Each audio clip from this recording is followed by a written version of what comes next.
There's a story I heard once about a man walking through a crowded marketplace. As he moves through the crowd, a stranger bumps into him, spilling hot tea all over his shirt. It burns. Instinctively, he wants to shout, to lash out, to demand an apology, but he pauses, looks down, and simply nods at the man.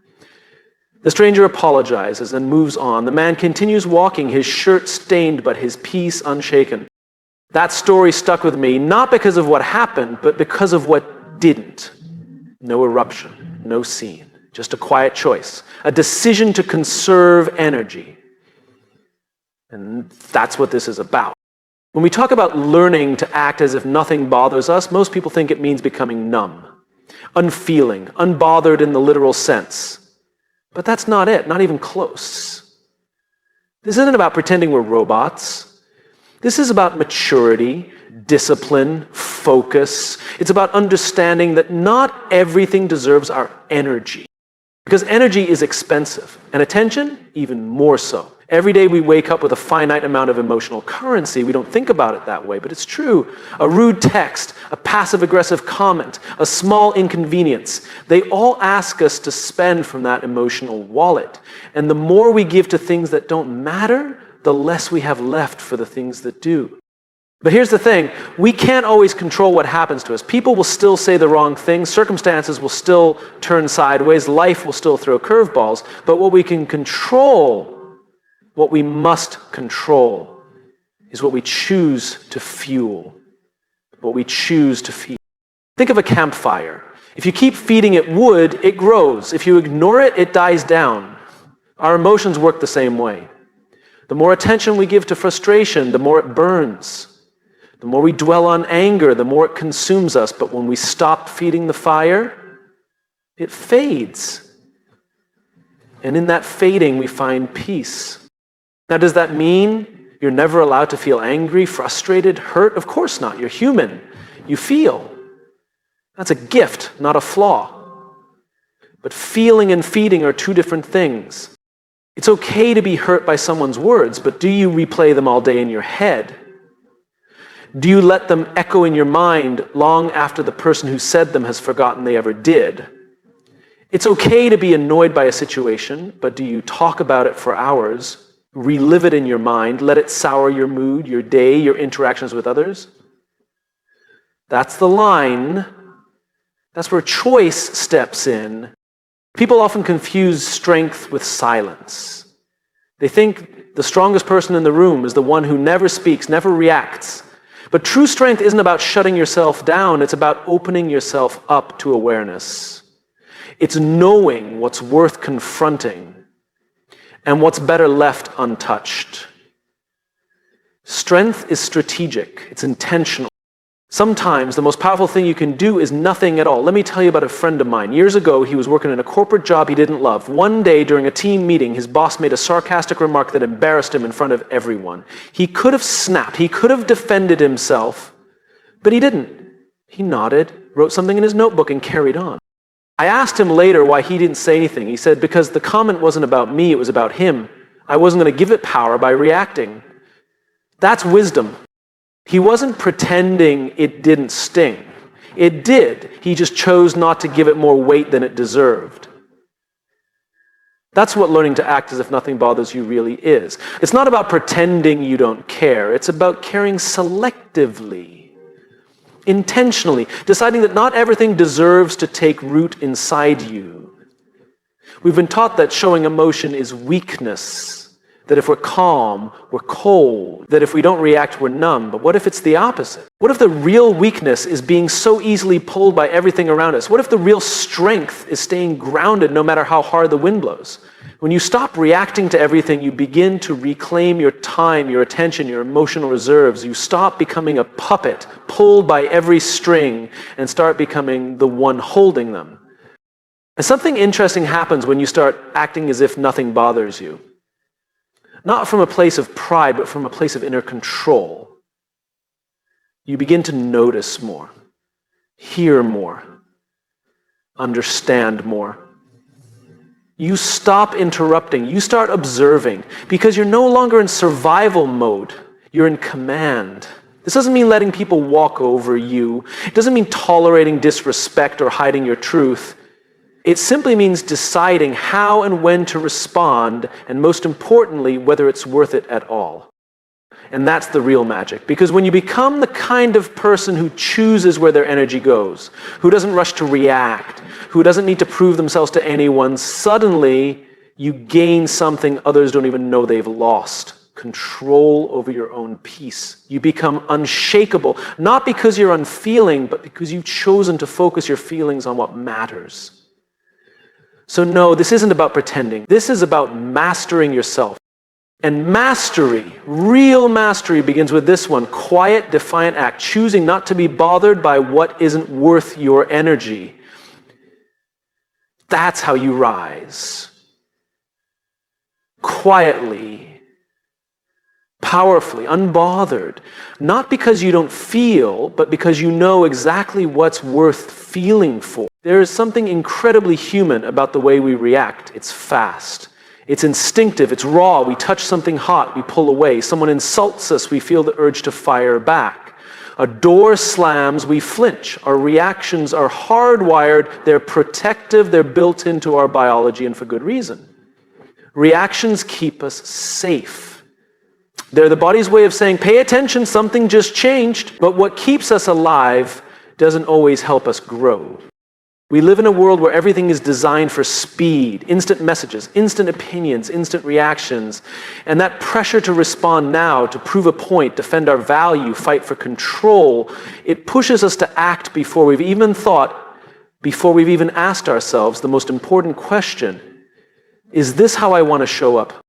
Reacting is what happens when the world pushes us and we push right back. But responding is something different entirely. Responding is what happens when we pause, when we reflect, when we lead rather than follow. It's what happens when we choose how to move forward instead of being dragged there by emotion. One is automatic, the other is intentional. And the difference between the two can change everything. I remember a conversation I once had with a leader I admired. She was calm, composed, one of those people who just carried herself with a quiet strength. I asked her what her secret was. She smiled and said, I don't give people the power to make me lose myself. That hit me. Because that's what reacting does. It makes us lose ourselves. It puts our emotions in the driver's seat and we just buckle in for the ride. She told me a story. Early in her career, she was in a tense negotiation. The other party was pushing her buttons, raising their voice, trying to get a rise out of her. She felt it in her chest, that heat, that need to say something sharp, something strong. But instead, she paused, she stayed quiet. And then, calmly, she asked a single question that shifted the entire tone of the meeting. That's the power of response. It de-escalates. It disarms, not just the situation, but also ourselves. We've all been in moments where we reacted too quickly. We've said things we didn't mean, sent messages we wish we could unsend, slammed doors, raised voices, jumped to conclusions, and afterward we feel that sinking weight in our chest, that I should have handled that differently feeling. That's not guilt. That's growth trying to speak. Responding isn't about being passive. It's not about letting people walk all over you or swallowing your truth. Responding is actually one of the most powerful things you can do because it means you've taken the time to choose your truth, to speak it clearly with purpose, without the chaos. When you respond instead of react, you turn emotion into strategy, you turn frustration into clarity, you shift from being on the defense to playing offense, not in the combative sense, but in the leadership sense. You're not just managing a moment, you're guiding it. There's a phrase I love, strong back, soft front. That's what responding feels like. You're grounded, rooted, unshaken, but still open, still human. Because this isn't about coldness, this is about clarity. This is about knowing who you are well enough that not every comment shakes you. Not every conflict has to become a war. And it's not easy. In fact, it's one of the hardest things you'll ever do. Because reacting feels good. Temporarily, there's a rush in letting it out, in saying what's on your mind, uncensored. But that moment of release often leads to longer moments of regret, and we know that. That's why the pause matters so much. A breath can be the difference between a fight and a solution. A silence can speak louder than a scream. A thoughtful response can earn more respect than the loudest reaction. In leadership, in relationships, in life, your ability to pause, to reflect, to respond rather than react will set you apart. People will notice. Not because you're louder, but because you're clear. Because you're the one in the room who isn't moved by the chaos, but moves through it with grace. And when you respond with intention, people listen differently, they feel it. It's not just what you say, it's how you say it. You create space for dialogue instead of debate, for connection instead of collision. One of the most profound things you can do in a world that's always reacting is to be the one who responds. Imagine this, someone criticizes you unfairly. Maybe it's personal, maybe it's public. You feel the heat rise, the need to clap back, defend yourself, prove them wrong. But instead, you pause, you ask yourself, what's really going on here? Is this about me or about them? And then you respond calmly, intelligently, from a place of power, not pain. That's not weakness, that's leadership. That's the kind of presence that commands attention without demanding it. There's a reason the best leaders, the ones we remember, are often the calmest in the room. They're not calm because nothing's happening. They're calm because they've trained themselves to respond, not react. They've learned that power isn't in force, it's in choice. And choice is always available to you. No matter the situation, no matter how heated it gets, no matter what someone else says or does, you still get to decide how you show up. You still get to decide if you'll meet chaos with chaos or calm with calm. It's not about being perfect. You'll still react sometimes. You'll still stumble. But every time you choose to respond, every time you take that pause, you strengthen a muscle. You build that habit. You become a little more grounded, a little more centered. And that's the point, not to be unshakable from the start, but to keep choosing your response until one day it becomes who you are. Because reacting may be natural, but responding, that's powerful. There's this myth we keep telling ourselves that the strongest people are the ones who feel nothing. That those who are calm, composed, and steady are somehow immune to pressure, to pain, to fear. We look at them, those people who never seem to flinch, never seem to get knocked off course, and we think they must have it all figured out. But here's the truth. They feel everything, just like you, just like me. They feel the stress of deadlines. They feel the sting of rejection. They feel the weight of responsibility, the pang of uncertainty, the pressure to perform. The difference is, they don't let it collapse them. They don't let it define them, because unshakable doesn't mean unfeeling, it means rooted. Think about a tree in a storm. The wind blows hard, the rain pounds, the branches shake, but the tree stays standing, not because it doesn't feel the storm, but because its roots are deep. That's what unshakable people are like. It's not that they don't experience the quake, it's that they've built something stronger beneath the surface. And that strength comes from experience, from choosing over and over again not to crumble under pressure, from learning that just because the world shakes doesn't mean you have to fall. I remember talking with a man who had lost everything. His business failed, his reputation took a hit, his savings were gone. On paper, it looked like collapse. But when I met him, he was grounded, soft-spoken, but full of clarity. I asked him how he managed to stay so composed. He said, I learned to separate what happened to me from who I am. That stuck with me. Because when the ground shakes, it doesn't just threaten our circumstances, it threatens our identity. It makes us question our worth. It makes us doubt our strength. But the people who endure, the ones who walk through fire and come out whole, aren't the ones who pretend it doesn't hurt. They're the ones who know it does, but also know it doesn't get the final word. They remind themselves, this is hard, but it won't define me. And you don't have to go through a major life crisis to feel the quake. Sometimes it's something small, a snide comment, a cold shoulder, a missed opportunity. And still it rattles us, still it shakes something inside, and that's okay. It means you care, it means you're alive. But here's the key. What do you do next? Do you let it spiral? Do you let one moment ruin your whole day? Or do you pause, breathe, and decide how to move forward? Because being unshakable doesn't mean standing perfectly still. It means learning how to find your center even when the world around you tilts. It means recognizing that fear will come, doubt will visit, pressure will mount. But none of it has the power to own you unless you hand over the keys.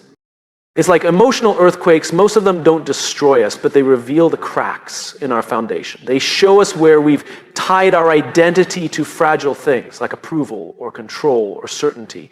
And once we see those cracks, we can begin the real work, not of building walls, but of building depth. Because depth is what keeps you standing.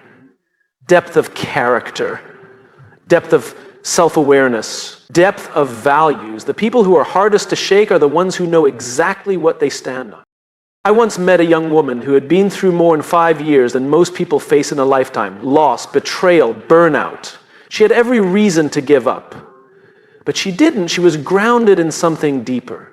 I asked her how she kept going, and she said, I stopped asking why me and started asking what now? That shift from victimhood to vision, that's what resilience looks like. It's not loud, it's not flashy, it doesn't always get recognized, but it's there in the way someone shows up to work with quiet dignity, even when things are falling apart at home, and the way someone chooses kindness, even when they're hurting, and then the way someone holds space for others, even when they themselves are tired. Those are the unshakable ones. And maybe you're not there yet. Maybe you still get rattled. Maybe you still feel like the ground under you isn't all that steady. That's okay. The goal isn't perfection, it's progress. It's about building stronger roots, one choice at a time. It's in the decision to respond instead of react, to pause instead of panic, to reflect instead of collapse. And it's not about doing it alone. Even the strongest structures need support. Even the tallest trees grow stronger in forests, not isolation. So lean on your people, ask for help, let others hold you up while you find your footing again.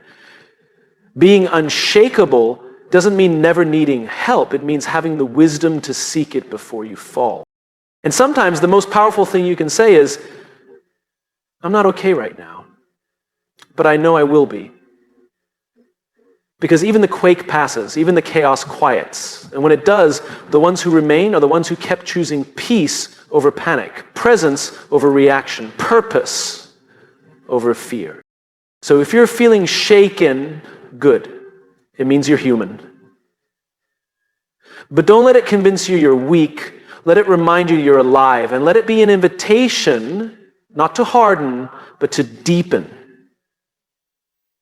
To find the ground within yourself that nothing can take away. Because unshakable people aren't the ones who feel nothing. They're the ones who feel everything and keep standing anyway. And the truth is, you can be one of them.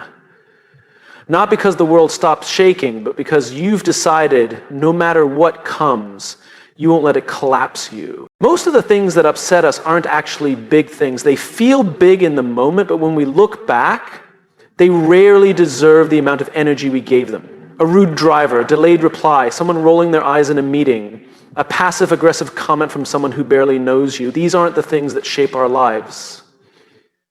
But they can shape our days if we let them.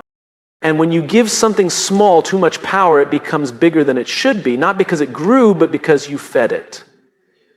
There's a quiet, overlooked truth in how we move through the world. We teach people and life what gets to matter, and we do that not by what we say, but by what we react to, by what we allow to take up space in our minds and hearts. You've probably heard the phrase, pick your battles. Most of us think of that as a strategy for avoiding conflict, but it's much deeper than that. It's actually about identity, about choosing what defines you and what doesn't. It's about making a decision every day to live bigger than the small things that try to shrink you.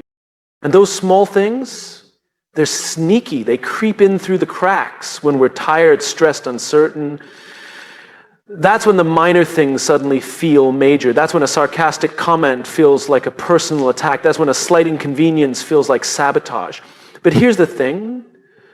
When you're grounded in something bigger, the small stuff bounces off. It doesn't find a place to land. I remember talking with a friend who had just started a new job. She was smart, capable, and driven, but every day she'd come home frustrated, venting about small things, an offhand comment from her manager, a colleague who took credit for an idea, a missed email. Each one stung, each one took up space. I asked her one day, "What are you actually here to do?" She paused. Then I said, "Stop getting distracted by the noise." Because that's what most of the small stuff is, noise. And then the next, it doesn't deserve your focus. It doesn't deserve your spirit. And every time you give it space, it takes space from the things that actually do matter, your goals, your peace, your relationships, your values, your sense of direction. But here's the catch. It feels good in a strange way to be bothered. There's a hit of self-righteousness in being wronged, a subtle reward in being the victim of someone else's bad behavior. It validates our need to be seen. It gives us a story. But at what cost? Because while you're busy retelling the story about what someone said or did, your mind is no longer in the present. It's locked in a loop. And while you're nursing a bruise that could have healed in an hour, you're missing the bigger picture unfolding right in front of you.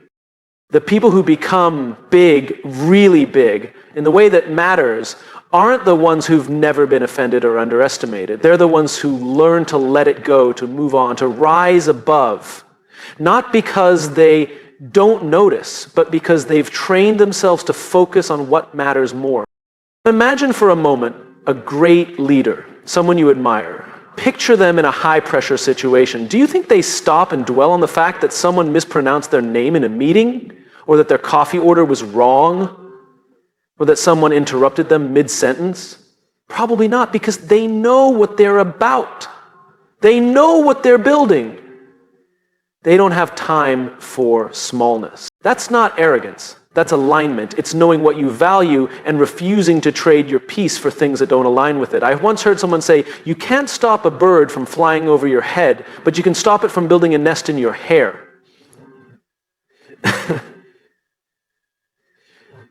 You let it pass. You don't entertain it. You don't turn it into a home in your head. And here's the paradox. When you stop reacting to the little things, you actually gain more power, not less. People begin to see you as grounded, composed, focused. You become a person who doesn't get pulled into every emotional tug of war. A person who doesn't flinch at every jab. A person who can be trusted with pressure, with leadership, with vision. That's real influence. Not being the loudest in the room, but being the clearest. Not needing to correct every slight, but showing people through your actions that you've got bigger things to do. And it's not just about work. This shows up in relationships too, in families, in friendships. You know that feeling when someone you love says something that rubs you the wrong way? Maybe it wasn't kind, maybe it wasn't thoughtful. You have every right to respond. But sometimes the strongest move is to pause and ask, is this really worth the argument? Not because you're avoiding conflict, but because you're choosing peace over ego. That's what maturity looks like. That's what leadership looks like. That's what growth looks like. It's not about being above people. It's about being above the things that pull people down. So here's the invitation. Let the small things stay small. Don't give them more weight than they deserve. Don't let them shrink your energy, your focus, your joy. You are too big for that. Your purpose is too big. Your presence is too valuable. Let others be distracted. Let others be petty. Let others chase the noise. You stay on mission. You stay rooted in your values. You stay focused on what you're here to build. And in doing so, you don't just become someone who's hard to bother. You become someone who inspires, not by controlling others, but by mastering yourself. And it's the kind of big that lasts, the kind that grows, the kind that leads. Some people seem born calm. You know the ones. Nothing rattles them. They move through chaos like they've trained for it their whole lives. They don't raise their voices, don't take things personally, and somehow always have just the right words when everyone else is losing their minds. And it's tempting to look at people like that and think, well, that's just how they are. As if being calm is some genetic trait, like eye color or height. But that's not true. The ability to stay unbothered is not something you're born with. It's not something only a few lucky people get to have. It's a skill. a learned skill. And like any other skill, it's built through intention, through practice, and through repetition. Calm people aren't born calm. They learn, often the hard way, that reacting emotionally to every frustration doesn't make things better. It makes things louder, messier, and harder to clean up. So instead of letting the world shape their emotional state, they learn to shape their state no matter what the world is doing. They don't deny emotion, they manage it. And that's the distinction that changes everything. There was a man I worked with years ago who everyone quietly admired, not because he was the most talented in the room or the most experienced, but because he had this presence. No matter what happened, technical failures, tense meetings, aggressive feedback, he kept a steady hand. One day I asked him how he stayed so composed. He smiled and said, "I wasn't always like this. I just got tired of cleaning up the mess my reactions made." It was honest, and it was real. He wasn't born unbothered. He earned that state through discipline, through awareness, through hundreds of little moments where he could have snapped, but instead chose to respond. He trained himself to pause, to breathe, to choose, not out of fear, but out of strength. And that's what makes staying unbothered so powerful. It's a choice made from strength, not from apathy. We often confuse being unbothered with being disconnected, like if something doesn't affect you, you must not care. But it's the opposite. You care so much about your energy, your impact, your growth, that you refuse to give those things away to pettiness. You protect your peace like it's part of your job. Because it is. Emotional discipline is one of the most underrated forms of leadership, not just in the workplace, but in life. It's the difference between someone who leads with purpose and someone who leads with reactivity. One builds trust, the other builds tension. And here's what makes it tricky. You won't always get a warning. Life doesn't say, hey, in 5 minutes you're going to get provoked, you better get ready. It just happens. The email hits, the disrespect shows up, the delay throws off your plan. And in that moment, your old habits want to kick in. That's where the work happens. That's the training ground. You don't build the skill of staying unbothered in the good times. You build it in the middle of chaos. When your instinct says fight back, but your intention says hold your ground. When your pride says prove your point, but your wisdom says protect your peace. When your emotions scream for attention, but your values whisper stay steady. It's in those moments that you grow. And just like any skill, you're going to mess up at first. You're going to react too quickly sometimes. You'll raise your voice. You'll take it personally. You'll carry things with you that you should have dropped. But that doesn't mean you failed. That means you're learning. Every emotional slip-up is feedback, and feedback, when used right, becomes fuel. One of the most powerful questions you can ask yourself after you've been triggered is, was that reaction aligned with the person I'm trying to become? Not the person you were, not the person someone expects you to be, the person you are becoming. If the answer is no, don't beat yourself up, just note it, learn from it, make it part of your practice. Over time, you'll notice something shift. The same things that used to get under your skin will lose their grip. But because the world changed, but because you did, because you've grown too focused to be thrown off, too rooted to be swayed by every breeze, too intentional to be dragged down by the noise. That's what happens when a skill matures. It becomes who you are. And let's be clear, staying unbothered doesn't mean staying silent. It doesn't mean avoiding conflict or pretending everything's fine. It means choosing how and when you engage. It means knowing that your power lies not in how loud you are, but in how clear and calm you are when you speak.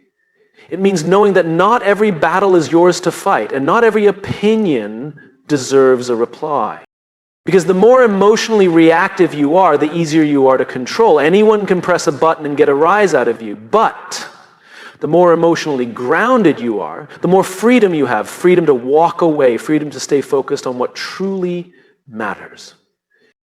And in a world that's constantly pulling at your attention, constantly asking you to be outraged, constantly feeding you new reasons to react, the real flex is to stay focused, steady, and grounded. That's a skill, and you can build it. Start with the next moment that irritates you. Don't try to be perfect, just aim to pause, even if it's just for one breath. That pause is your practice. That pause is you reclaiming control. And when you miss the mark, because you will, return to the work, reflect, recenter, keep going. Eventually the skill will grow, the muscle will strengthen, the habits will shift, and one day you'll look back and realize the things that used to bother you don't anymore. Not because they disappeared, but because you did the work, you built the skill, you stepped into your power. And that's when you know you're not just pretending to be unbothered, you are.